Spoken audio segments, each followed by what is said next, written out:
Neoclassicism.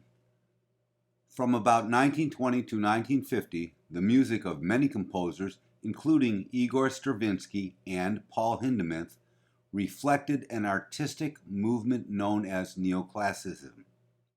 Neoclassicism is marked by emotional restraint, balance, and clarity. Neoclassical composers used musical forms and stylistic features of earlier periods, particularly of the 18th century.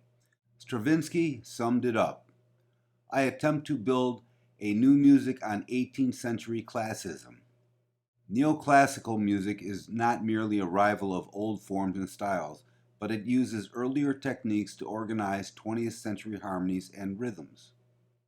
Back to Bach was the slogan of this movement, which reacted against Romanticism and Impressionism.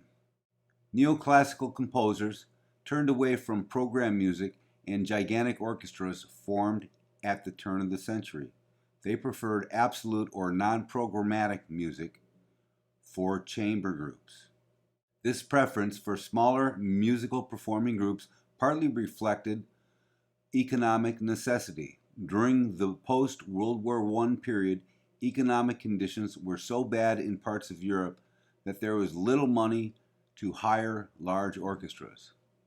Favoring clear polyphonic textures, composers wrote fugues, concerti grossi, and Baroque dance suites. Most neoclassical music was tonal and used major and minor scales. Still, neoclassicism was more an attitude than a style. Schoenberg wrote minuets and jigs using his 12-tone system.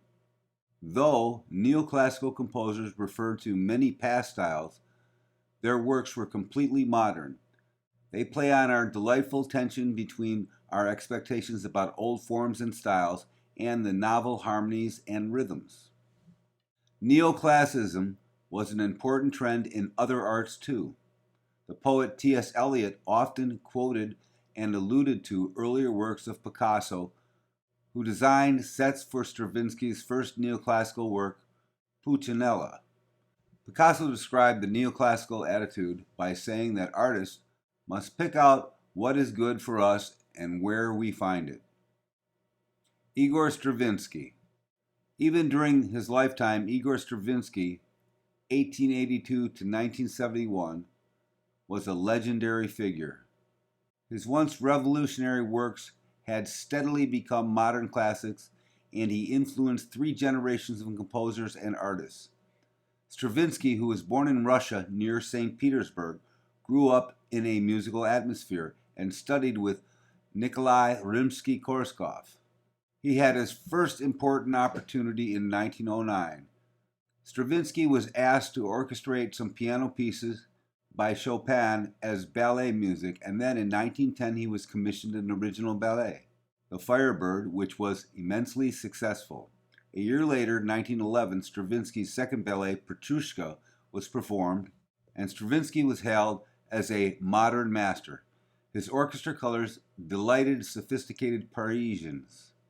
Then his third ballet, The Rite of Spring, which had premiered in Paris in 1913, a riot erupted in the audience. Spectators were shocked and outraged.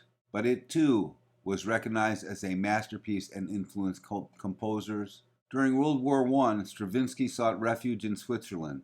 After the armistice, he moved to France, his home until the onset of World War II, when he came to the United States.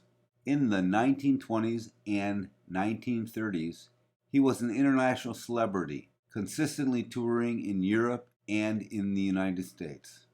Stravinsky's music.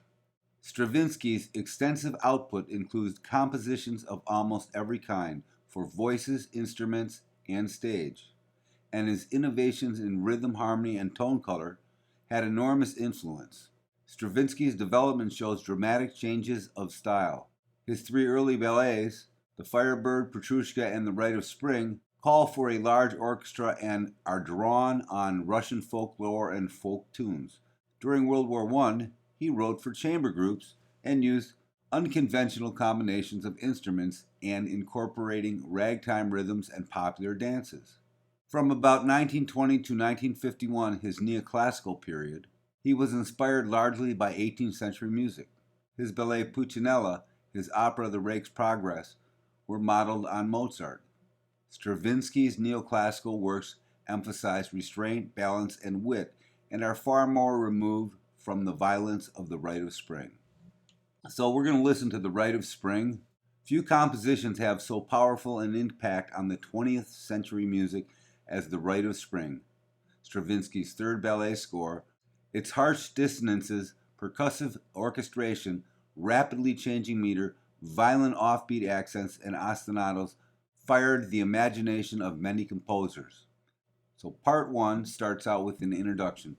For Stravinsky, the introduction to part one, I presented the awakening of nature, the scratching, growling, and wiggling of birds and beasts. It begins with the strangely penetrating sound of a solo bassoon straining at the top of its register.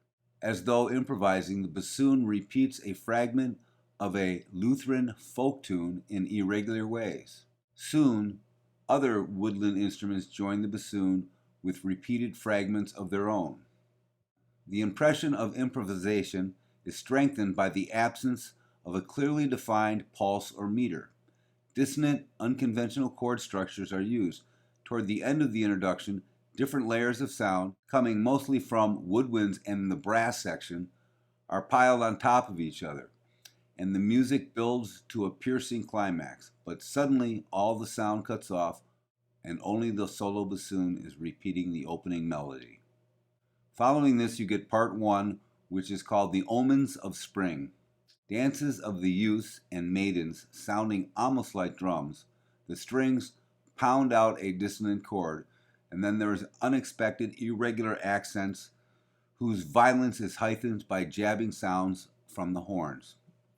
So, let's listen in the introduction for the high solo bassoon, repeating melodic fragments with slight changes in pitch and rhythm. In The Omens of Spring, the dances of the youths and maidens, notice the ticking four-note ostinato pulsating dissonant polychords punctuated by the irregular accents. You'll know the irregular accents when you hear them.